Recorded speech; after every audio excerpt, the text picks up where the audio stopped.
Stand clear of the closing doors, please.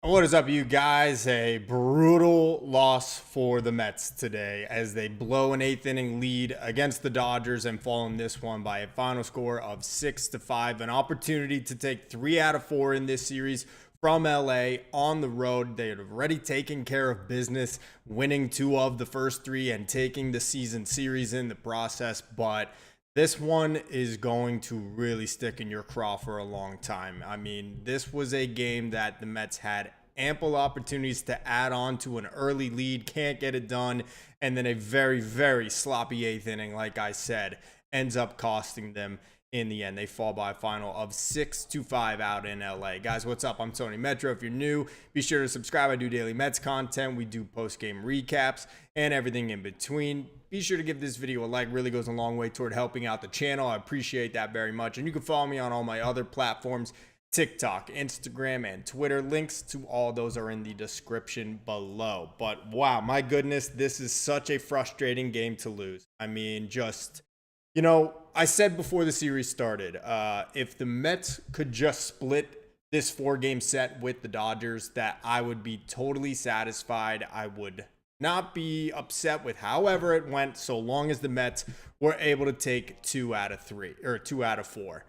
And despite that, I come here today now after this game, and I'm sorry, I am so annoyed by this game this afternoon. The Mets jump out to a 4-0 lead early, thanks in large part Pete Alonso getting things going with a solo homer in the 2nd inning.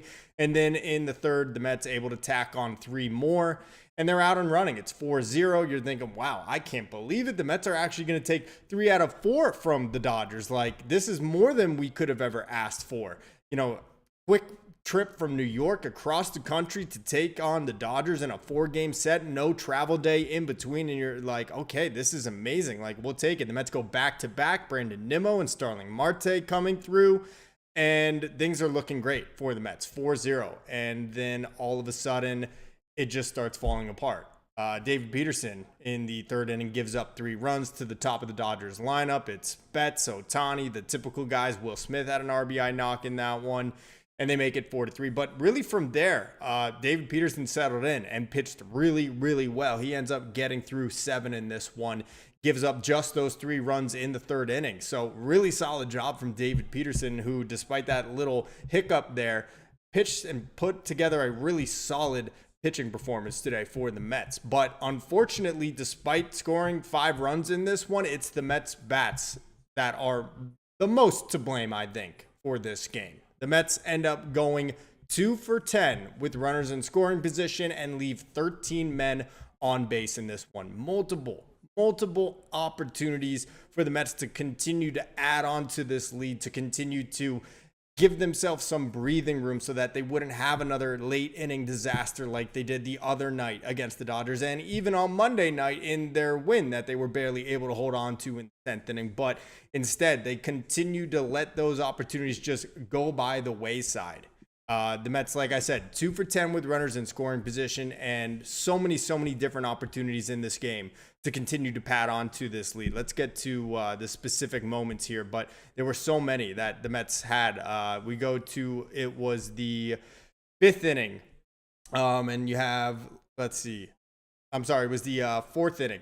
So Brandon Nimmo walks, Starling Marte walks, Juan Soto walks, bases are loaded. Pete Alonso ends up striking out with the bases loaded and 1 out. Okay, you know what? Pete has been amazing for the last week and a half or so. I mean, great in this series, already hit a homer in this game. You got to give him a pass. Like, yeah, that sucked, but obviously it is one that you'd like to have back. But this is where it all begins for me. Jeff McNeil, first pitch swinging, hits a lazy fly ball out to right field. No problem. Easy way for the Dodgers to get out of that. Bases loaded, 1 out jam in the 4th inning. At that point, we're talking about a 4-3 ball game. So an opportunity that, again, just blows up in the Mets' favor right there. Then we go to the 5th inning. Brett Beatty gets on with a bunt single. Luisangel Acuna gets a single. Brandon Nimmo lines out, so there's another runner in scoring position stranded. But it was the 6th inning that was obviously the ugliest for the Mets. So Starling Marte leads things off, single into center field. Then you get Pete Alonso with a soft little bloop hit in the right field, so you got first and second. Then a wild pitch from who else but a former Met, Jose Urena, who couldn't even cut it with this Mets bullpen, puts runners at second and third. And Jeff McNeil fouls off 10 pitches, it seems like, to the right side. Just can't lay off of this changeup on the inner half of the plate. And instead of making any type of adjustment, ends up swinging at a high fastball at his eyes, strikes out swinging, and then Starling Marte is caught sleeping off a third base. Will Smith backpicks him for the double play to end the inning. And it was right then and there that I was thinking, okay, there's no way the Mets are going to come through with this game. There's no way. Like, they have let so many opportunities with runners in scoring position go by the wayside. They are playing sloppy right now. Obviously, Starling Marte getting picked off there, just a bad look.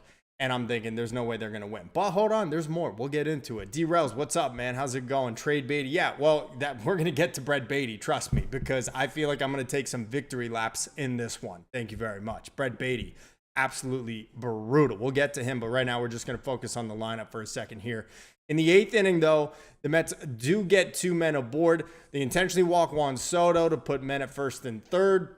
And Pete Alonso gets a base hit, or I'm sorry, it was first and second. Pete Alonso with a clutch 2-out hit to right field to make it 5-3. And all of a sudden, I'm starting to think, wow, okay, maybe the Mets will in fact win this one. Pete just continuing to come through. Obviously struck out there in the 4th inning with the bases juiced, but had the home run earlier. Gets a key insurance run for the team there. Great clutch hitting by Pete Alonso. And then Jeff McNeil comes up, and what do you think happened? Jeff McNeil with now first and third, 2 outs, a chance to really put this one away, or at least give yourself a 3-run lead. I wouldn't say put it away, but just add on, just stomp the Dodgers to death, because that's what you have to do to this Dodgers team. I mean, they just never, ever go down easy. And Jeff McNeil grounds out, easy 4-3 put out to the second baseman.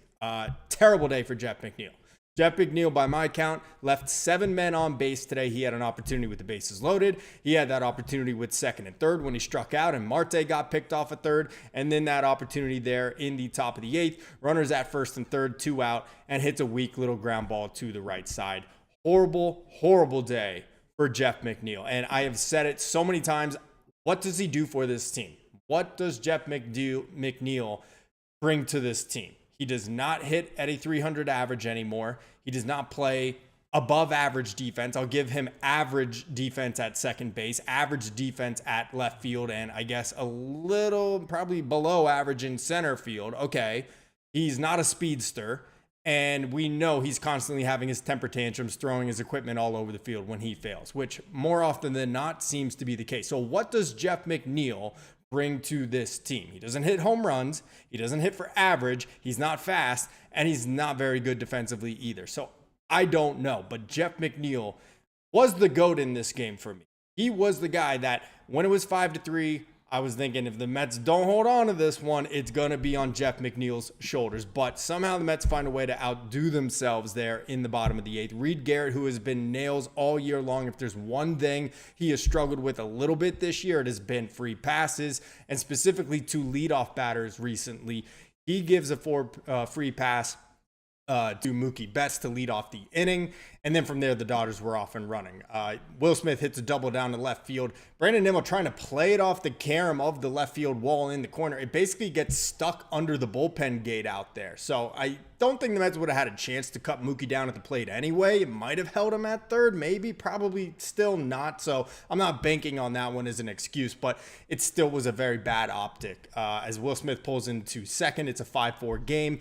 Man on second, nobody out. Teoscar Hernandez flies out, no harm, no foul there. And then Brett Beatty, ground ball to third base with 1 out off the bat of Andy Pages. Beatty has the runner, Will Smith, dead to rights going to home. The ball is already in Beatty's glove. He's closing ground on home plate. Will Smith is less than halfway to home plate.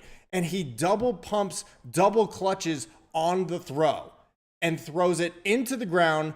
Francisco Alvarez can't handle it, and Will Smith comes in to tie the game. I mean, what are you doing? Brett Beatty, what are you thinking right there? That is such a fundamental, easy play to make. I'm sorry, I never could have played even close to this level of baseball. I can make that play. That is such a just fundamental, easy play. You have him caught between third and home. You throw the ball home there, right to Alvarez's glove. And at worst, Will Smith's going to try to go back to third. Get him back to third at the very worst, but to make that throwing error to home plate, to just double pump and throw it in the ground, I don't know what was going through Brett Baty's mind right there. I mean, he came up as a third baseman. This isn't the excuse of, oh, well, he's learning second base or he's learning a different position. No, he came up as a third baseman. And all I heard for a week was how Brett Baty's the third baseman and how I crapped on him because he had a throwing error last week against the White Sox in that series finale. He's made so many nice plays recently. Well, guess what? I was right about it. Brett Baty has turned back into the pumpkin that we all thought he was. You all deep down, even the deepest of Baty supporters know deep down that he will rear his ugly head again and make these terrible, mind-numbing decisions. And oh, by the way, not hitting very much anymore either. Hasn't had an extra base hit in 2 weeks. So, yeah, looking like Tony was right on that one. Brett Baty just, oh my gosh, that play is going to give me nightmares. I mean, this is 2 terrible losses in this series. And I'm really disappointed because I was looking forward to coming onto this stream. And even if the Mets had lost this game, say, 5-2 or whatever it was,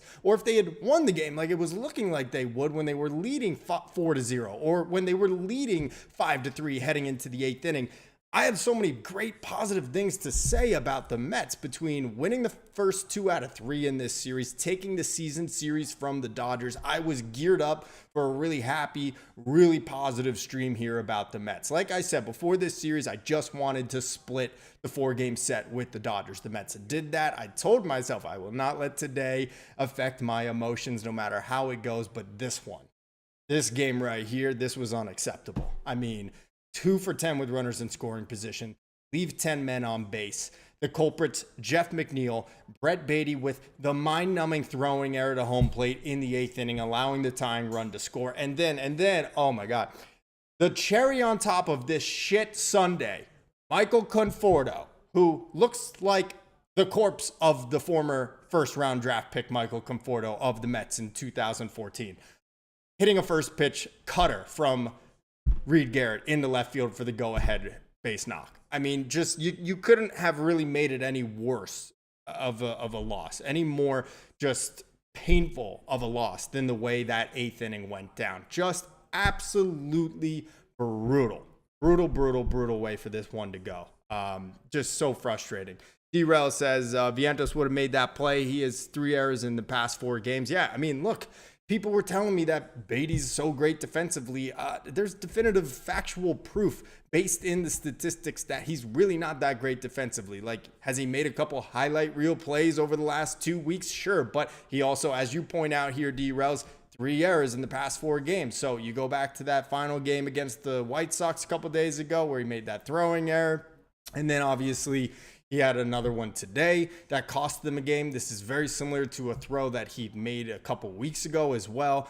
I mean, it's just like, come on. What are you thinking in that spot right there? If he stops between home and between third, then just keep running at him or throw the ball to Alvarez behind the plate and get him in a rundown. Chase him back to third base. It's not that difficult. It blew my mind. It blew my mind in the worst possible way. And it's so frustrating. Like I said, because when they're up 4-0, I'm thinking in my head, this is going to be like one of the peaks of the Mets season. Like, there's obviously going to be a couple more valleys in this 162, but this is one of those peaks in the Mets season. They had won 9 of 11 games entering today. They had already taken 2 out of 3 in this series with the Dodgers, and they had taken the season series from the defending world champions. And if they were able to get 3 out of 4 on the road and with no travel day in between going from New York to Los Angeles, this is the pinnacle of 2025. There's still a chance for it to go even higher, but that would have been the highest point for the Mets this season. It would have pushed them to 17 games over 500. They would have been the first team in the National League with 40 wins this year, and instead they let it slip out of their hands. Just such a frustrating, brutal 8th inning. I mean, it's Baty for sure. You also have to put some blame on Reed Garrett. He walks the leadoff batter and Mookie Betts. He gives up a ringing double to Will Smith after that, and now all of a sudden it's 5-4 with the tying run at second base. So Reed Garrett is culpable in this one as well, but that Beatty throwing error is just inexcusable. I mean, this is Major League Baseball, man. What are we doing? I mean, I'm sorry. Like, I played a junior college level, essentially the equivalent of it. It's nothing impressive, but 9 out of 10 guys that I played with would make that play. It's such a simple, fundamental play. And there's no guarantee the Mets still win this game if he gets the throw out at home. But let's be honest. He's hung out to dry between third and home. Andy Pages would have went to first. It would have been 5-4, 2 outs with a runner at first. And the batter due up after that would have been, I believe, Tommy Edman. He ended up striking out in that at-bat. Again, you can't just conclude that it would have been the exact same result. But it would have been Tommy Edman. Freddie Freeman did pinch hit after that, so who knows how things would have ended up going in this situation, but just a brutal, brutal, brutal way for that 8th inning to go. 9th inning, Mets try to get a little 2-out rally going. Nice base hit from Francisco Alvarez at the very least to give them a little bit of a shot, but Luis Angel Acuna ends up flying out to center field to end this game. So look, a couple things for me. I'll pull myself back for a second here because I want to be fair about it. It was in totality a good series for the Mets to go out to LA, like I said, without a travel day from New York and win 2 out of 4 is a good sign against the Dodgers. Now, to be fair, the Dodgers are not at full strength. That rotation is not what it was supposed to be on paper entering this season. No Blake Snell for the Dodgers right now. No Roki Sasaki. No Tyler Glass now. So you definitely have to put all of those factors into consideration. But also, the Mets are not at full strength either. No Sean Manaea, no Jesse Winker, no Jose Siri. Now, I think that when the Dodgers are at full health, they improve significantly more than the Mets when they are at full health. But that being said, both teams a little shorthanded right now.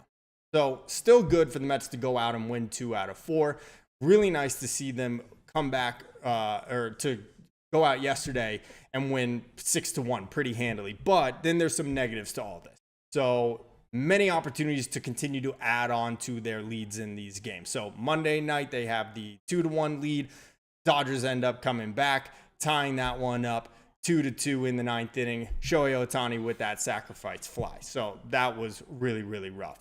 Then in the on the Tuesday game, they end up going to extra innings once again, and it's again a just total gaffe in the field from the Mets. Brandon Nimmo out in left field, getting turned around, unable to locate the ball. It just falls in front of him off the bat of Freddie Freeman, and it's a walk-off hit for the Dodgers. So again, another opportunity there where the Mets could have won. Stoney, what's up, man? How's it going? Hopefully you're feeling better than I am because I'm not feeling so great about this right now. That game sucked. I mean, it's hard to say these games, this series was bad when you win 2 out of 4 on the road against the World Series champions, but the way they lost these 2 games really, really irked. Again, a walk-off on Tuesday. Today, not a walk-off, but an 8th inning rally where, you have Mookie Betts, you have Will Smith in the middle of it, but really it came down to the Mets tripping over themselves with Brett Beatty and the throwing error, and then just not putting a guy like Michael Conforto away and giving the Mets a chance to come back in the 9th with a tie ball game. So I think they did some really good things. Obviously, Pete Alonso was great. Juan Soto had a homer and had a couple other extra base hits, so that was good to see. He did his traditional drawing walk, so obviously you love that. OPS is getting better for Juan Soto, but in the end, man, runners in scoring position continue to hurt this team. Really, really killed them today. Like I said, they were 2 for 10 with runners in scoring position. They leave 13 men on base in this one. Ample opportunities to continue to add on to what was a 4-0 lead, then was 4-3. Jeff McNeil, man, to me, he is the main culprit offensively for this loss today. Like I said, 7 men left on base. 5 of them in scoring position, bases loaded in the 4th inning, first pitch swinging after Pete Alonso struck out and hits a lazy fly ball to right field. Then Jeff McNeil against former Met Jose Urena, which is another part of this whole equation. 2 1/3 scoreless for Urena. He ends up getting charged with that 1 run that Pete Alonso drove in the 8th inning, but he was pulled for another reliever. So however you want to treat that, whatever. But Mets can't score anything off of Jose Urena, and part of that because Jeff McNeil then with 2nd and 3rd and 1 out can't stop swinging at that cutter in on his hands, just continuously fouling it off. Multiple pitches in that sequence that were out of the zone for balls, or how about this, make an adjustment, wait back a little bit and actually hit the ball in play.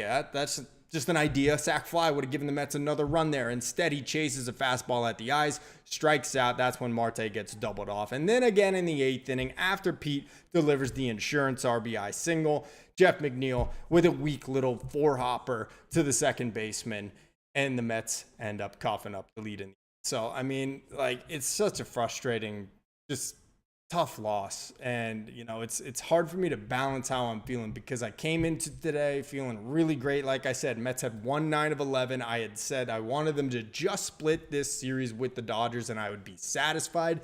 But sometimes it's the way it happens and your view can change, because the Mets could have easily won on Tuesday if they had played a little bit stronger defense and they had Edwin Diaz available and Muncy didn't hit the game-tying homer in the 9th off of Brazoban. So 2 blown saves, 3 if you count today in the 8th inning, which is technically a blown save charged to Reed Garrett, but it's not really in the ledger. And then obviously today's game as well, where you're leading in the 8th inning, 5-3, one of the best relievers in the National League and all of baseball right now in Reed Garrett, coming in to lock it down, set the ball or hand the baton over to Edwin Diaz in the 9th. And the Mets just throw up all over themselves. I mean, it did have the feeling of one of those games where they get out early to a 4-0 lead, and it's like, well, if they don't continue to add runs on, they're going to get lulled to sleep, and the Dodgers are going to strike later in this one. That is what they do. They're like snakes. They are snakes. I don't like the Dodgers. And that's exactly how it happened. So very, very frustrating. Stoney, one good thing we have, at least if we play the Dodgers in the postseason, we start the series at home against them. Yeah, I guess that is the case. Although I always thought it was more if you end up having the better record overall when it comes to playoff matchups and home versus road. I think that might be the case. I could be wrong about that, but I was always under the impression with the everything has changed with the new playoff formats, but I was under the impression that team with the best record gets home field advantage. But I could be wrong about that one. So again, Mets lose this one. Blown in the 8th inning. Very sloppy play. Brett Beatty with the brutal throwing error. Jeff McNeil, horrible with runners in scoring position and overall at the plate today. And the Mets really blow a golden opportunity. It would have been their 10th win in 12 tries. And they would have went to 17 games over 500, which anything from there and above is always going to be their best mark on the season. They're down to 15 again, which is obviously still very healthy. And I'll put things into perspective a little bit and try to get it back on a positive side here now. The Mets do blow this game today. It's rough. But if you look at the NL East rivals and what they did today, I promise you the Mets had the best day. The Braves had a 10-4 lead against the Diamondbacks in the 9th inning and blew that game and lost 11-10. They have lost something like 11 of their last 12 or 11 of their last 13 games. They are under 500, blow a 6-run lead in the 9th inning. So that's how the Atlanta Braves afternoon went today. Then you look at the Phillies. Everyone gushing about their starting rotation, and Jesus Luzardo is such a stud. Well, last time out, he got charged for, I think it was like 12 runs or something crazy like that. Today, the Blue Jays come out swinging. He gives up 8 runs in 2 1/3 innings. The Phillies lose 8-1. They drop another series. They lost 2 out of 3 versus Toronto over this week. So, yeah, this was frustrating for the Mets to lose today. They do their job in the end, though. Win 2 out of 4 on the road against the Dodgers. The Phillies and the Braves still at arm's length. The Mets still have a 1.5 game lead over the Phillies right now. Would have been nice to add on to that. It could have been up to 2.5 with a win today, but unfortunately they fall short in this one. So what are you guys thinking? Give me your culprit. Who's the main guy that you're going to vilify today? Because it's a tough one between Jeff McNeil and Brett Beatty. I'm going to go with Jeff McNeil, though, because even though that play by Beatty was just absolutely unbelievably bad, there's no guarantee the Mets get out of that inning. I mean, there's every chance Tommy Edman comes up, 5-4 game, 2 outs, and Andy Pages hits a 2-run homer to give the Dodgers the lead. or something else in that inning occurs where Freddie Freeman comes up after that. He pinch hits for Tommy Edman and he hits a big blast. So while the play is ridiculous, while it never should have happened from Beatty on that throw to home, there's no guarantee the Mets get out of that inning with a tie ball game still. Jeff McNeil, though, getting the start today at second base. And I just asked myself, like the Office Space meme, what exactly is it that you would say you do here? Because I don't know what Jeff McNeil brings to this team. He does not hit like a batting title champion anymore. He does not and never has hit for power. He's not a particularly great fielder. Yeah, he is able to play multiple different positions, but he plays all of them at a very average level, MLB average level. He's not fast, so he's not a guy that's going to do a whole lot on the base pass for you. You wouldn't have him as your first pinch runner off the bench in any situation. So what exactly does Jeff McNeil do to make the Mets a better team? Because I'll tell you what, today, the Mets had multiple opportunities to add on to this lead, and Jeff McNeil found himself in the center of it 3 different times, and all 3 times he did not deliver.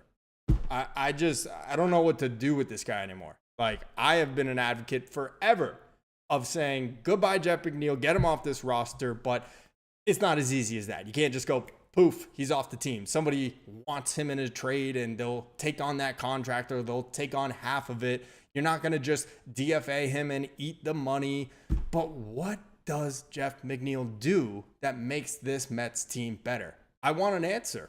Somebody give me one. And if I think it's true, I'll reflect on it and we can come back and have the conversation. But for me, he is culprit number 1 for why the Mets lost this game today. Let's see. Stoney Gary is wrong because he said since we split the series, we play them at home first in the postseason if we do play the Dodgers. All right, well, if Gary Cohen says it, then I am going by what Gary Cohen says, if that is the case. But I always was under the impression that it's the team with the better record that gets home field advantage. Because think about it. Like, would it make sense that, like, the third wild card team that had, like, 86 wins gets to host the NLCS over a division winner that had 110 wins because they won the season series? First of all, it's definitely not fair, but I don't think that's how it works. But if Gary Cohen is saying it and that's how it is, then okay, like that's good. Good for the Mets. They took care of business. They won 4 out of the 7. They take the season series from the Dodgers. So, I mean, I will sign for that. No problem at all. James says Luzardo has the second best ERA in NL 2 games ago. Then he gave up 20 earned in the next 2. That's right. So I was right about that. 12 earned runs for Luzardo his last time out. And then today in 2 1/3 innings gives up 8 runs to Toronto. So 20 earned for Luzardo over his last 2 starts. I said this about the Phillies, guys. Like, they're a decent team. They're going to mash their way to victory, but they're not a defensively sound team. Although I don't know if I want to be saying anything considering how the Mets just looked in that 8th inning just now. But they're not a particularly good fundamental team or defensive team. Their starting pitching, really solid, obviously, with Wheeler. I've never been a big fan of Nola, and he's actually on the injured list right now, and he was getting shelled before that. Luzardo is coming back down to earth.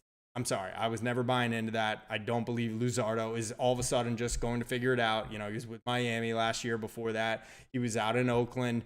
I'm not buying into the Luzardo hype whatsoever, that he's going to just now finally figure it out. And then you obviously have a couple other guys in that rotation that are, pretty solid. But the Mets are a better team than the Phillies. They were streaking. They were playing some of the bottom barrel teams in baseball. They had a 4-game sweep of the Rockies. And now they're playing some actual teams, and they are coming back down to earth as a whole. So it timed out perfectly. The Mets have been playing good ball, no matter how tough of a series loss but of a loss today is for the Mets. The Mets do take care of business and get 2 out of 4. Season series from the Dodgers. 9 of now their last 12. Could have been 10 of 12 had they pulled this one out today. But Mets have been playing a better brand of baseball. If there's any one particular thing that, we'd like to see them improve on, of course, it is that runners in scoring position. It continues to be an issue for this team. Again, 2 for 10 today. Jeff McNeil, 5 runners stranded in scoring position today. Leaves 7 men on base. So brutal day for him. But Let's take a look at the lineup overall. Nimmo went 1 for 4. He popped a home run today. That was really great to see. That was Nimmo's 10th homer of the year. So Nimmo tapping into the power a little bit. Like to see that. You know, we know that Nimmo's kind of gotten away from being that all fields hitter like he was coming up. And now he does seek a little more power and pull. So if he's going to be doing that and he's going to be hitting still around that 230 mark, then he needs to be hitting the ball out of the yard. So great to see Nimmo with 10 already here in the first week of June. And then Starling Marte went back to back with Nimmo in that third inning. And that was it was a huge day for Starling Marte. He ends up going 3 for 4, double into left field off the base of the fence, and then a little line drive base hit into center. So 3 for 4 and a walk for Marte, who all of a sudden his numbers are looking pretty solid for a fifth outfielder, fourth outfielder, however you want to categorize him. You know, platoon DH guy like Marte. Hitting 240 now and OPS up to 744. I think most people would take that. We don't treat the designated hitter position as that, oh, he's got to be a 40 home run bat now. Like, that's not how it works anymore. Anybody could be in the DH spot. It's really just where do you put your worst defender or guy that you can't fit in the field. So it doesn't need to be like 40 homers and like that 1,000 OPS. Very respectable numbers if you ask me for Starling Marte right now. 240 average, 744. OPS. Juan Soto didn't get a hit in this game, but does draw 2 walks. He drew 3 walks yesterday. OPS just below 800 right now. Hopefully a nice series in Colorado against the Rockies is going to help bump those numbers up. Big day for Pete Alonso, and I was super stoked to talk about Pete Alonso today and put him all over the thumbnail and all over the highlights here, which he is anyway, but I was thinking we were going to get to just be gushing over Pete. He had 2 homers yesterday in the first inning and then a 3-run homer later in the game in that one. And unfortunately, we kind of just have it as a side note because the Mets end up blowing this one. But wow, what a series for Pete Alonso. He was tremendous. He ends up 3 for 4 in this one.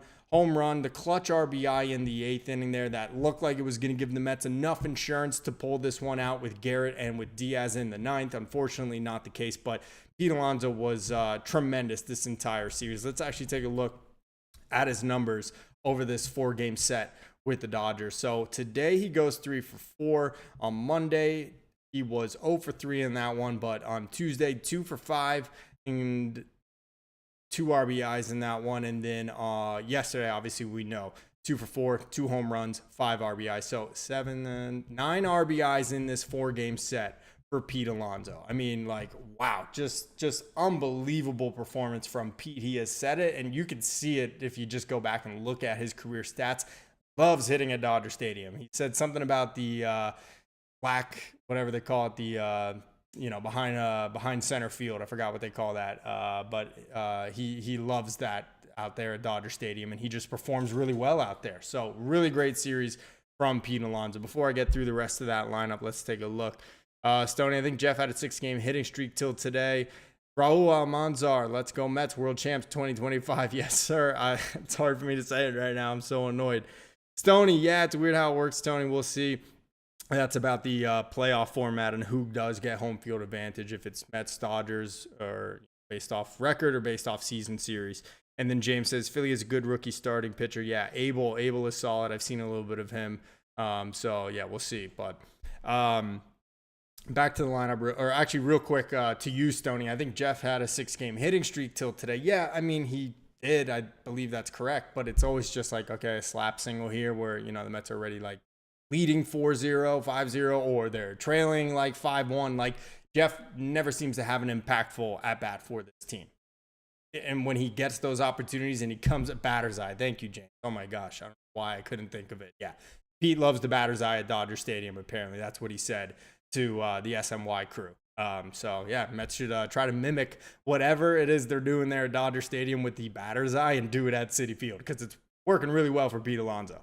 And overall for the offense, pretty good. I mean, yesterday they only had 3 other hits aside from Alonso's 2 homers. So that's not exactly ideal, but still, you take it. 6 runs in that game, 5 of them coming from Pete Alonso. And then on Monday, they do end up scoring 4 runs in that game, 2 of them coming in the extra frame in the 10th inning after Diaz unable to close that one down. But overall, I did like the approach at the plate from the Mets in this 4-game series. I think they were hitting the ball with authority, a lot of them on the screws that just happened to be right at some of the Dodgers fielders. But I like the way this lineup has been looking. And obviously we know today, no Francisco Lindor, that because a broken pinky toe he suffered when he got hit by a pitch on the foot yesterday in the first inning. He is day-to-day. He did ask Carlos Mendoza on the team bus last night, hey, I want to play tomorrow, like as in today. But Mendoza was not having it, was giving him a rest. He should be in the lineup, I'm guessing, tomorrow and throughout this weekend against the Rockies. It doesn't sound like anything serious. He obviously played the remainder of last night's game, so not worried about Francisco Lindor. But overall, I thought it was a pretty good series for the Mets offense, with the one exception that, again, has just kind of been the issue for this team the entire season, and that is hitting with runners in scoring position. You know, there were so many chances to just put your foot down on the pedal and really just hit the accelerator, get out to like a 6-7-0 lead. It was 4-0, and the Mets just can't make it happen. And then even when it was 4-3, again, multiple opportunities in this one to continue to add on. And unfortunately, just that RBI single from Pete Alonso in the 8th inning, and it doesn't turn out to be enough. So, guys, how are you feeling? Scale 1 to 10. How you feeling about the Mets right now? Let me know in the comment section. I want to hear from you. And if you guys are just tuning in, appreciate it very much. Be sure to leave this stream a like. Really goes a long way toward helping out the channel. And subscribe if you are not already. You can turn channel notifications on so you know when I'm going live or posting any of my daily Mets content. Again, a heartbreaker of a loss. Mets lose this one 6-5. They had the 5-3 lead in the 8th inning. They were leading in this one at one point, 4-0. I think what really annoys me the most about it, though, is that this was a B lineup for the Dodgers. You know, no Freddie Freeman in there, no Max Muncy, and those two guys just kill the Mets. They really do. The Mets need to find some lefty relievers other than Jose Castillo, because if we do meet with the Dodgers again in the postseason, we're going to need somebody to get them out. Brooks Raley, calling on you, man. Get healthy soon because we need you back desperately. But, you know, for the Mets to have the 4-0 lead, to not be able to continue to add runs in this one, and really, like I said earlier, just stomp on the Dodgers' throat and put them away, it was frustrating. And that's the thing about this Dodgers team. They never go down easy. Ever, ever, ever. They draw walks. They hit the ball all over the field and out of the park. They are obviously a really great team. We know that. And it's frustrating because the Mets had their chances with the bats, couldn't come through to continue to add on. And despite a really good effort from David Peterson, you know, it's frustrating that the Mets weren't able to take this one and, you know, steal it when they didn't have their A lineup. No Max Muncy, no Freddie Freeman, and unfortunately, Mets just can't finish the job. So a tough loss for sure. David Peterson, though, I don't want to gloss over him. He pitched very, very well today. Guy owns Shohei Ohtani. I mean, yeah, he had a base hit against him, but a couple strikeouts in this one of them against Ohtani. So Peterson ends up going 7 innings. He gives up 3 earned runs, all of those coming in the 3rd inning. But after that, really settled in. He ends up also issuing 2 walks, but 6 punchies. You know, gotta love it from David Peterson. And this just speaks so much about the growth of DP, because when he first came up, we know that things would really unravel for Peterson, and there was no getting him back on track. Like, if he had one bad inning, or if he issued a couple walks and started to lose control, Peterson, forget it. It was over right then and there. Now, the new David Peterson, the more mature David Peterson that we've really kind of seen since last year, I think, when he arrived, is able to put one of those 3rd innings like today in the rearview mirror and then still go on to give the Mets 4 more solid innings through the 7th. Really, really just great job from David Peterson today, despite giving up 3 runs. You know, you sign up for that any day of the week. 7 innings, 3 runs. You would think that's enough for this Mets team to win based on their offense on paper and then based on how well their bullpen has been for most of 2025. But unfortunately, you know, Mets unable to get it done. You have, you know, your setup man and Garrett Reed getting it to Diaz, hopefully in the 9th. And unfortunately, it never gets there because Reed Garrett unable to shut the door on the Dodgers. Let's see. Harold Games and more. Garrett blew the save. Yeah, he did. I mean, what can you say? Leadoff walks will kill you. They always come back to haunt you. They're like ex-wives, as they say, you know. Gives up the leadoff walk, And then a ringing double to Will Smith, 5-4, nobody out. Fly out from Teoscar Hernandez that advances to runner to third. So now we're talking runner at third, game tying run with one out. Pages hits it. I mean, you couldn't ask for a more perfect ball to get hit to you for a play at the plate if you're Brett Beatty. And he fields it, at the chest level about, and just, I don't know what he's thinking. He starts to pump fake it, double clutches on it because Will Smith kind of stopped in his stride and it kind of threw Beatty off his rhythm there. And then he just spikes one into the dirt. Alvarez unable to corral it. And just to add insult to injury, Reed Garrett actually catches the ball on the ricochet and then can't lay down to put the tag out on Smith at home plate because Francisco Alvarez is in the way. It just looked bad. It's going to be one of those LOL Mets things. It's not LOL Mets, but that's what people are going to try to make it look like. So, I mean, I'm very frustrated with this for sure. But I want to hear from you guys. Let me know in the comment section, what is your big takeaway from not only this game, but from this series? To me, it says the Mets can hang with the Dodgers. The Mets are a very good team, but there's still some flaws. There's still some things that they need to get better at. There's still a lot of questions, I think, about this roster. And this is most certainly not going to be the roster that we see come October if everything goes according to plan. Number one, we're going to get Jesse Winker back. So that's an immediate help. Clearly would be one of the better hitters in this lineup. Especially when you're trotting out Brett Beatty and Ronnie Mauricio, who hasn't looked so good so far, and Luis Angel Acuna. He's clearly going to be getting a lot of those at-bats from those guys. So that's number one. Jose Siri will be back. I'm not super certain that I'm going to count on him as an offensive producer yet. We didn't see it in his first month with the team, so I'm not going to guarantee that. But it'd be nice to get Jose Siri and his speed back. And maybe that means Acuna going back down AAA. And then obviously there's going to be acquisitions at the deadline. And I think the biggest thing the Mets need to focus on right now, as far as deadline acquisitions, is getting a left-handed reliever. When you lost AJ Minter, that was really a tough blow. And then to also lose Danny Young that same week, that made it even more difficult. And right now we have Jose Castillo. Hasn't been terrible, but obviously hasn't been great either. Walked the tightrope on Tuesday night and then Wednesday night as well, I believe. So, look, he's okay, but obviously we could do a lot better than that. So I think a lefty reliever is the number one thing that the Mets need to be focused on at the trade deadline. We're hoping Brooks Raley will come back and be effective, but that is far from a guarantee.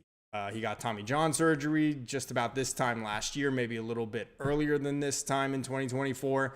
He is still coming back and needs to go through the entire ramp up that a pitcher does and go through a minor league rehab assignment. And even then, you just never know if he's going to come back and be effective as he was prior to getting Tommy John surgery. So it's a nice little thing for the Mets to have in their back pocket and potentially be able to rely on, but it's not a shoe-in sure thing. So I definitely think the Mets need to be on the market for a left-handed reliever.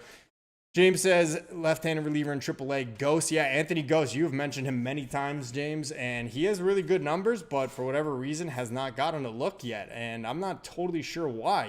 They do like Brandon Waddell, who, has gotten the job done here for the most part. Even put that inning to bed there in the 8th inning after Reed Garrett gave up the go-ahead hit to Michael Conforto there. So, we're not going to throw him a parade or anything, but Waddell has been relatively solid. The only bad performance that Waddell has had so far this year was against the White Sox in that series finale when they asked him to pitch 3 innings, which I thought was a little bit too much. It was actually the 4 innings. So the 3rd and 4th inning that he pitched are where he kind of blew up, gave up 2 runs in that 6th inning and then another run in the 7th inning in that series finale against the Sox. But Waddell has been pretty solid. He's not a lefty, but my point is the Mets see something in him that maybe they're not seeing in a guy like Anthony Ghost. So I'm not totally sure why he has not gotten the call. He's got good numbers for the Syracuse Mets. So, he's a guy that came up a couple years ago, I believe, with Cleveland and then has bounced around and really hasn't pitched in the majors outside of a few innings last year that were really, really ugly. So I'm not sure if the Mets actually really view him as a viable option as a left-hander in the major league bullpen. But I would say number one is definitely Mets should be seeking a left-handed reliever when it comes to deadline time. I think they also need to find a clutch RBI guy. I don't know in what capacity as far as like what he does positionally. Obviously, we know we got the Vientos and the Winker situation with DH, so really wouldn't make sense to get another outfielder, especially with Jose Siri coming back. You also have Jeff McNeil, Acuna in that mix that can play the outfield as well. Obviously, seems like Acuna is probably going to be going down to AAA when the Mets start to get more healthy on the position player side. But I want to find a guy that is just nails at the plate with runners in scoring position. And obviously that is not easy to do, but there are guys out there that just have a knack for getting big knocks with runners on base and in scoring position, because that is something this team desperately needs. I think sometimes they get a little too walk happy. They're taking good pitches and then they end up chasing bad pitches out of the zone when they fall out of the count, behind in the count. So I would really like to find another bat that they can put in this lineup every day.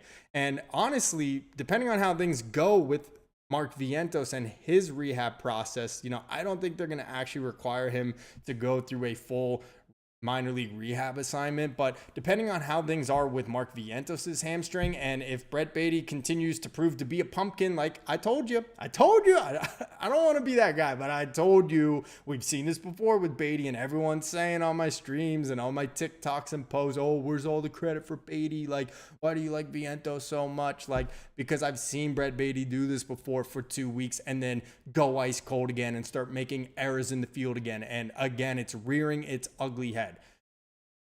Come back. My point is, if Vientos' hammy is not as healthy as they were hoping, and if Baty continues to look like the bust that I suspect he is, they might even be in the market for a starting third baseman.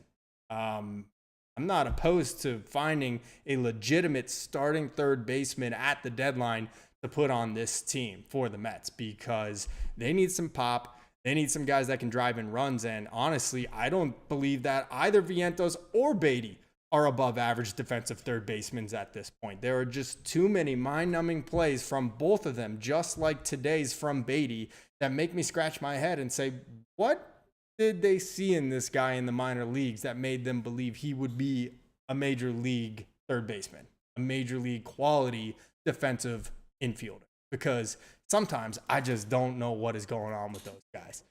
Let's see. Oh, that's right, James. I'm sorry. Waddell is a lefty. That's my mistake. Culpa mia, my bad. Yeah, Waddell is a lefty. So I guess they see something more in Waddell than they do in Ghost. I don't know why. And that's fine, because honestly, like I said, Waddell has been pretty solid. So, like, I'm not mad about it. I'm just trying to, answer your question about why no Ghost at this point. But yeah, Waddell has been solid, like, for that guy, like, for what he is. And, like, not necessarily mop-up duty, but obviously not, like, in the biggest, most, like, clutch of scenarios, high leverage spots, but he's done everything we've basically asked him to do. So good on Waddell. D-Rail says, you're right, Tony, another bat and frontline starter. Yeah, I don't think they're going to be dipping in the starting pitching market, if I'm being honest. I think they're really satisfied with what they have right now and with what they're going to get back with Sean Manaea and obviously with Frankie Montas. Frankie Montas has not looked good in his minor league rehab assignment yet. His starts have really not had great looking numbers. Hasn't been pretty, but they gave him $17 million for the next 2 years. They are not going to not put him in the starting rotation as far as I'm concerned. Like, I think Frankie Montas is 100% guaranteed a lock to be in the Mets rotation when he is healthy. And I'm not saying that's the right thing. I actually don't think it's the right thing. Because right now you look at it, and the rotation, again, still the number one staff in baseball. Seng has been brilliant. Griffin Canning, brilliant. David Peterson has been steady Eddie, your typical kind of 3, sometimes pitches like a 2. And then Clay Holmes has been really solid. And, of course, we know that they signed him this offseason with the intent of transitioning him to a starter. So there's 4 right there. After that, Tyler McGill is the clear candidate that's going to move out of this rotation when push comes to shove. So Sean Manaea is back, Tyler McGill is out, and then the Mets are probably going to have to figure something out when Frankie Montas returns, but I don't really know who you take out of this rotation. It's definitely going to be interesting to see how they end up navigating that. Paul Blackburn, he's in this fold now too. He pitched really well on Monday. Who would have guessed Paul Blackburn was going to give the Mets 5 scoreless innings on Monday? I believe Mendoza did say the Mets plan is to put Blackburn in the bullpen when they are at full strength in the rotation. Don't quote me on that. Could have been some Twitter troll, but I do believe that is what Mendoza said according to my sources. So I could be wrong about that. But yeah, I just, for those reasons, we were already talking about 8 starting pitchers right now. More of them than not do not have options to go down in the minor leagues. The only one of that entire list I just mentioned is Tylor Megill. So there's going to be a lot of guys that end up having to transition to the bullpen. They'll have to use 6-man rotation from time to time. So for those reasons, I don't think the Mets are going to be seeking starting pitching help at the deadline. Now, the one caveat to all that, I will say, the Mets could potentially be in on a starting pitcher come deadline time if it is a big name, if it is a guy that becomes available because he has been pitching so well and the cost is at a reasonable price. Now, I don't think Sandy Alcantara is that guy. A lot of people want the Mets to go out and trade for Sandy Alcantara. We're talking about a guy that's coming off Tommy John surgery. I said it in 2022 when he won his Cy Young that the Marlins were just pitching this guy's arm into the ground in a totally meaningless season for them. And sure enough, he ends up getting Tommy John surgery in 2023, misses all of 2024, and so far has not looked very good. He has a very team-friendly contract. That is definitely nice, but I'm not trading big-time prospects for Sandy Alcantara at this point. No way, no how. But if a big-time starting pitcher does become available on the market and it's a buyer's market where the Mets won't have to shell out a ton of their top prospect capital, then yeah, I can see the Mets diving into those waters, but I don't think it will be a priority. I think it will be more one of those things where if it presents itself and it's such a good deal you can't pass on, then yeah, sure, I could see the Mets potentially doing something like that. But a bat for sure is something that the Mets need. James, Mendy plays McNeil due to 1, multi-defensive position ability and 2, an 800 OPS. I mean, I'm sorry. I think the OPS is fool's gold. I don't believe they're not all made the same. I get it. It's a smaller sample size though. He obviously missed the first month and a half of the season. And yeah, I like Jeff McNeil on the bench. He's fine in that regard, but I mean, it just seems more often than not in a big spot, Jeff McNeil is coming up small. And it's frustrating, but we're stuck with him. There's no getting rid of Jeff McNeil. I just don't really see any team looking to acquire him, not with the contract still through next year, plus the team option in 2027. So I get it. The numbers say he's okay. 800 OPS, plays multiple positions, but I just don't think he's an impactful player. I don't think he makes the Mets a better team right now. So that's just my opinion on it. James says, when Montes comes back, McGill will either be optioned or moved to the pen. Yeah, that is like the most clear scenario. I think McGill is, I would say, probably going to go to AAA, honestly. They need to keep Jose Castillo because he's a lefty. Only lefty in their pen when Waddell is not up. And we know Waddell is not carved out a spot in the bullpen at this point. So Castillo is basically safe for the time being until the Mets potentially acquire another lefty, which to me tells me that Tylor Megill is definitely going to AAA when this rotation continues to get healthy. I think Paul Blackburn will end up going to the bullpen as well and be one of those spot starters and, guy that makes starts for when they have, 6 games in a row and there's to utilize the 6-man rotation. But yeah, it seems pretty clear that Tylor Megill is going to be going to AAA when everyone's coming back and healthy. Mets Talk with Hayden, my man Hayden, former Mets weekly partner out there. Appreciate it, man. What's up? Should the Mets consider sending Alvarez back down to AAA for a bit? Wow, it's a tough one because some guys that does well for them and others it actually more negatively impacts their psyche. I don't know who Francisco Alvarez is. Only the Mets would know that. But I still think even with all of his struggles right now, Alvarez is giving you a better performance than you would probably get from Hayden Sanger. But I will also say Sanger performed very admirably in the first month and a half of the season as the backup catcher to Luis Torrent. So I don't know. I mean, I want Alvarez to live up to the expectations and the prospect hype that we had for him when he first came to the leagues. We haven't seen it really truly since 2023 when he hit those 25 home runs. So whatever it is and whatever it will take to get Alvarez back to being that guy, I am game for it. It means sending him back down to AAA to get his head clear and just get back to his typical approach, then I am totally about it. But I don't know if that's the right call, to be honest.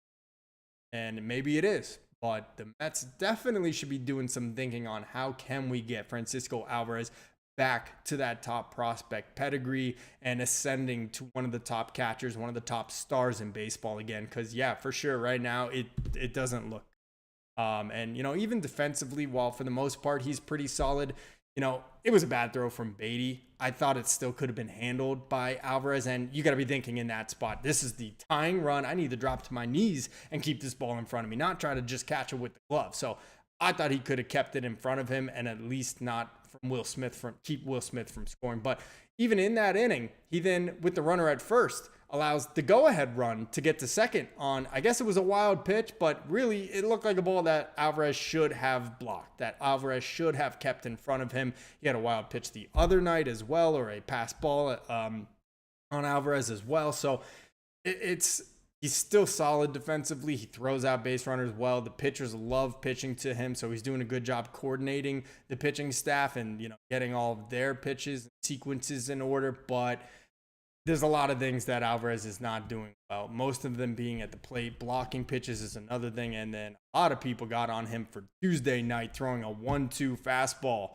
with Jose Butto on the mound to Max Muncy that he absolutely rushed to right field. Sorry, it was Brazaban on the mound. But, I'm not going to give Alvarez too much blame on that. I don't know if it was Alvarez's call, if it came from the dugout, or if Brazaban wanted to throw that fastball to Muncy.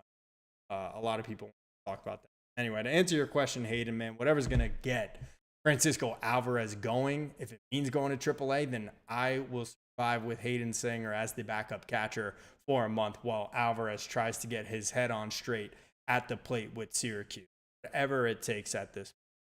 James says Dodgers will take McNeil. Yeah, I mean, maybe. You were saying that they would because they needed a replacement for Michael Conforto. And I will say, Conforto looked really bad this series, and he is really wearing it this year. Batting average around like 175. But of course, obviously, he would be the one with the game-winning hit today against the Mets, right? So I don't know. Maybe they don't want Jeff McNeil. Maybe this is the beginning of a hot streak for Michael Conforto in a Dodgers uniform. Oh, man, that was so brutal. Alvarez has improved his throwing, but his catching is still bad. Yeah, I mean, framing is okay, not great, but blocking, it was one of the things he needed to work on. He had like the most passed balls last year, and he's made some strides in that regard, but he's still not a great defensive catcher behind the plate as far as blocking pitches, keeping them in front. So that is obviously something that Alvarez needs to continue to work on. Again, I thought he might have been able to just scoop that ball from Beatty, or at least he should have gotten down to his knees, kept that ball in front of him, knowing this is the tying run about 50 feet away from me. You cannot let this ball get away from you. So the blame still goes to Beatty, but Alvarez probably should have been able to keep that ball in front. Mets Talk with Hayden says, I really want to root for Albie, but it's so hard right now. Feels injuries affecting him. His at-bats are brutal, and behind the plate, he's had some so-so games. Hoping he's just feeling some discomfort. Yeah, I mean, that's an excuse that I would think is totally viable for his first month back, but it's been well over a month and a half now at this point for Alvy. Or maybe not well over, but yeah, okay. So it's been about a month for Alvarez back at the big league level since he got back from injury. It's felt like so much longer. This season is flying by, but it also has felt so long. He came back for that series against the Nationals where the Mets blew 2 out of the 4 games in that one. Sound familiar, by the way? What we just saw against the Dodgers? That feels like forever ago, that series. There have been just so many ups and downs since. And at the end of it today, right here, we find ourselves 15 games over 500, despite losing this one in tough fashion, despite blowing the game on Tuesday in the 9th inning. The Mets are still 15 games over 500, still the best record in the National League. Still now a 1.5 game lead in the National League East. And guess what? Great news. Things are going to get better. We got the Rockies.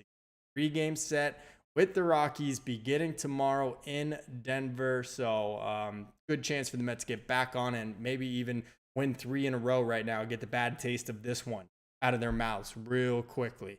Stoney says, I'm glad Marte had a good game today. Me too, man. I've always had a real soft spot for Marte. I knew it was a matter of time before he'd start to hit a little more. I'm not saying this is how it's going to be the rest of the year, but, again, you're not asking him to be an everyday player anymore. You're not asking him to play the field. So more days like this from Marte would be welcomed for sure. James says, Gary and Keith did suggest Alvarez go to AAA for a while. Wow, okay. So if Gary and Keith are saying it in the booth, then it's got credence, right? If Gary and Keith are suggesting that a AAA assignment might be necessary for someone like Alvarez, then you listen. I don't know. I didn't hear that part of the conversation and what they had to say about it, but I'm guessing it's probably about his approach at the plate and how he's been hitting. Obviously, it's been a struggle. I mean, there's no sugarcoating it. Luis Torrens clearly gives the Mets a much better chance to win right now and a better performance hitting-wise and behind the plate than Francisco Alvarez. There's no doubt about it. And if Alvarez wasn't such a highly touted prospect, the number 1 in all of baseball at one point, he would not be playing as much as he is over Luis Torrens. But the Mets were trying to balance that whole, we want to win now. We want to put the best 9 out on the field, but we also got this guy who, is supposed to be our next stud player, and we want him to develop, and we got to give him a shot. And so far, it just has not worked out here in this first month of the season. So, I mean, the more we talk about it, the more I start to feel like, yeah, I am fine with giving Francisco Alvarez a little time in AAA, seeing if he could come back with his head on straight, because it has definitely been rough, really rough for Alvy lately. James says pitching and Pete have been most of the reasons for 15 games over, without a doubt. Yeah, you hit it on the head, James. Pete has been tremendous. He had that little bit of a lull in May. He was struggling a little bit, but he has come out red hot here in June. I mean, really, really impressive. He's got 15 homers now on the season, so love to see that from him. Number 241 today. He is 1 away from tying David Wright, number 2 on the all-time Mets home run list, and that means he's 11 away from Darryl Strawberry, being the New York Mets unquestioned home run king. 253 is the magic number. Darryl finished with 52. So this is exciting, man. We're gonna see it this year. It's be almost inconceivable at this point for Pete Alonso not to break the Mets home run record at this juncture in the 2025 season. So that is really exciting. But yeah, the pitching for sure has been great. I mean, and look, this is not a this is a damaged Dodgers roster as far as their pitching staff, but this is basically full bore for their lineup. Freeman, Ohtani, Betts, Muncy, Teoscar Hernandez, Will Smith, all those guys. They're healthy and in the lineup, and the Mets pitching staff has, for the most part, totally neutralized them over the 7 games that we've seen them play so far this year. I don't think the Dodgers scored more than 6 runs. Today was actually, I believe, the most runs the Dodgers scored in any of the 7 games against the Mets this year. 3 of the 7 games go to extra innings. Unfortunately, the Mets do lose 2 of them. I mean, we're talking a couple clutch hits with runners in scoring position being the difference, where the Mets potentially win 6 of 7, if not sweep all 7 of these games. But they were really tightly contested, really close. Both teams not at totally full strength, but in different manners. The Dodgers with their pitching, the Mets more so with some of their bench bats. So, I mean, look, if they meet up in the playoffs, I think it's a toss-up. I think the Mets have as good a chance to beat the Dodgers as the Dodgers would the Mets. So, really, really exciting, despite, such a tough loss here today. Mets Talk with Hayden. How confident are you with this Mets lineup and their ability to turn around and hit with runners in scoring position and 2 outs? I'm hoping 2 of the 4 baby Mets can get hot. He lists Beatty, Ronnie, Acuna, and Alvy. I mean, that's really what it comes down to, Hayden. You nailed it right there. Like, how confident am I in the Mets' ability to hit with RISP and with runners in scoring position and 2 outs? It depends on those guys you just listed right there. Who of that group is going to step up and become an RBI guy? Who of that group is going to develop into one of the former top round picks or top international free agent signings that we believe that they were going to be and ascend to that next level at the big league level. Whether it is Brett Beatty, whether it is Ronnie Mauricio, whether it's Luis Angel Acuna, or if it is Francisco Alvarez. And oh, by the way, is Mark Vientos going to return and hit more like 2024 Mark Vientos, or is he going to look more like the one we've seen so far in 2025? That, I think, is the biggest difference between this Mets team vying for a World Series championship and potentially being a first-round exit in the playoffs.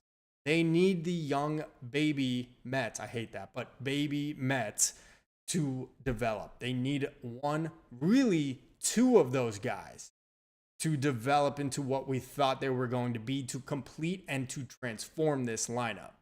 If you get two of those guys hitting, you get two of those guys really becoming threats down in the 6th and the 7th spots in this order, it completely transforms this lineup into one of the most dangerous in baseball. But right now, unfortunately, once you get past Pete Alonso in the cleanup spot, depending on the rest of the lineup and how it's configured on any given day, there's some soft spots in there.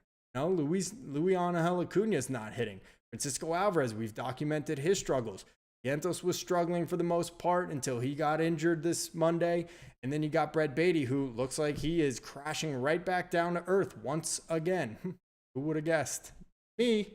I would have. So they need some of the young baby Mets to start picking up the slack. It cannot always fall on Pete Alonso and Francisco Lindor and Brandon Nimmo and Juan Soto. It needs to be a shared, whatever. I can't even think of a word. I'm watching Pawn Stars right now. I needed to change the Mets post-game off. Bugged me. James says, Alvy caught 4 of the last 5 games. Terrence needs a little more starts. Yeah, Alvy, no, did Terrence start yesterday? I don't remember. I know Terrence started on Tuesday night. And it would have made sense. I guess Terrence must have also started yesterday then. I can't remember off the top of my head right now. He must have, right? Because there's no way they would have had Alvy do a day game after night game, right? So did they split this series right now? Let me take a look real quick. Let me see. By the way, tomorrow, Kodai Senga on the mound, National League leading 1.60 ERA, and the Mets get to tee off on Antonio Senzaletta. Once again, yes, you remember Senzaletta. His last start, it came against the Mets this weekend at Citi Field. The Mets just tortured him for 7 runs over 4 innings pitched. He issued 2 walks in that one. The Mets had 8 hits. There were a couple bombs in that one off of him as well. So, wow, good opportunity for the Mets to get right back on the horse in less than 24 hours against Senzaletta and the Rockies. So that would be a really, really great sign. Let's see, Dodgers are good and likely to be better in October with Sasaki and Glass now back. Yeah, I mean, 100%. And so that's why, I'm really pumped that the Mets do take the season series. I'm happy they did split. I would have liked to get 3 out of 4 when they jump out to the 4-0 lead today. But the Dodgers are not at full strength, and specifically in that rotation. And we know the Mets also not at full strength. But I do believe that when the Dodgers get fully healthy, they improve more than the Mets will when they're fully healthy.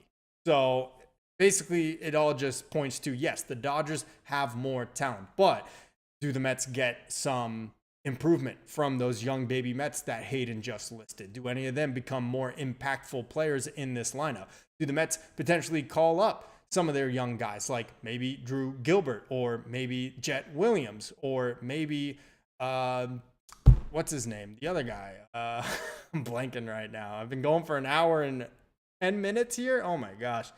Anyway, my point is lots of things can change throughout this 162 leading to October. And then obviously the trade deadline as well. We'll see how the Mets address that. So good barometer on where the Mets are right now. Almost a great just measuring stick to say, hey, where do we need to improve so that if we meet this Dodger team again come October, we know that we've fixed those things and we've brought in new personnel to hopefully be able to take them out in a 7-game series. So all in all, nice to get 4 out of 7. Nice way to measure ourselves against the World Series champs. So good signs there. Mets talk with Hayden 100%. If it's the case where the younger aren't producing coming the deadline, I'd have zero issue shipping a guy like Beatty away in a package. Yeah, I don't know, man. I just don't think Beatty's got any value to other teams at this point. Like, he's doing it again. He's doing it again. I told y'all. And not everybody here, I'm not accusing anybody, but there are some that were like, oh, Beatty's breaking out. Beatty's the third baseman. And they would call me out and say I wasn't giving him enough credit. I just said, look, patient. Let's wait another week or two before we anoint him the starting third baseman of the future all of a sudden. And at least Mark Vientos gave us 110 something games in 2023 or in 2024 and hit all those home runs in the playoffs. Beatty did it for 2 weeks in May, and everybody wanted to make him the new third baseman. And, well, now look, what's he done over the last 2 weeks except make errors and strike out and ground out? I mean, it's like, I just don't think other teams see any value in Beatty. He is basically a lottery ticket at this point as far as trades. Other teams will say he's not a great player to this point in his MLB career, but he does have that first round pick upside. Maybe a change of scenery will make him turn out and come together. That's how he's going to be viewed in a trade. So not necessarily a throw-in, but a lottery ticket for sure. And it's only going to drive the cost up of other prospects in the Mets system, depending on, what type of trade we're talking about. And James, yes, you pointed that out along with Sasaki and with Glass now coming back, the Dodgers will also get Blake Snell back in that rotation. So, and hey, let's not forget Shohei Ohtani might even be pitching at some point this season as well, whether that's in the bullpen or in the rotation for, spots, opening bulk games or whatever they call it now. Guys, I think that is going to do it for us. I am at my capacity. I have had my Mets therapy. I hope you guys have had it too. Tough one today, but in the end, if we look at it, take a step back, 2 out of 4 on the road, no travel day from New York to LA, and the Mets take the season series 4-3 against the Dodgers. I think we would have all signed up for that.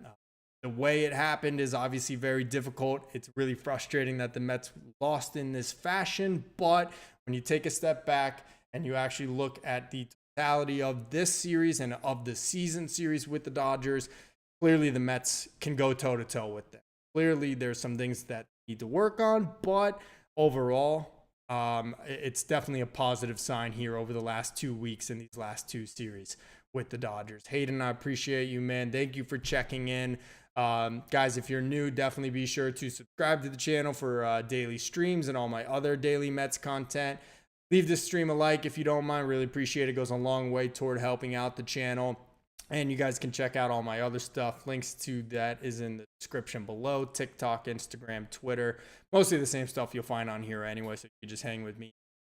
But really appreciate it. James, thank you so much. Stoney, really appreciate it. Mets Talk with Hayden, D-Rels, Harold's Games and more. Raul Almanzar, and everybody in between. Thank you so much for watching. Appreciate it. We will be back tomorrow with another post-game stream after the Mets and Rockies Game 1 opener. Kodai Senga taking on Antonio Sensaleta from the Rocky High City. Mile High City? I don't know. I got to go. I'm exhausted. I'm Tony Metro. Until next time, stay true to the orange and blue.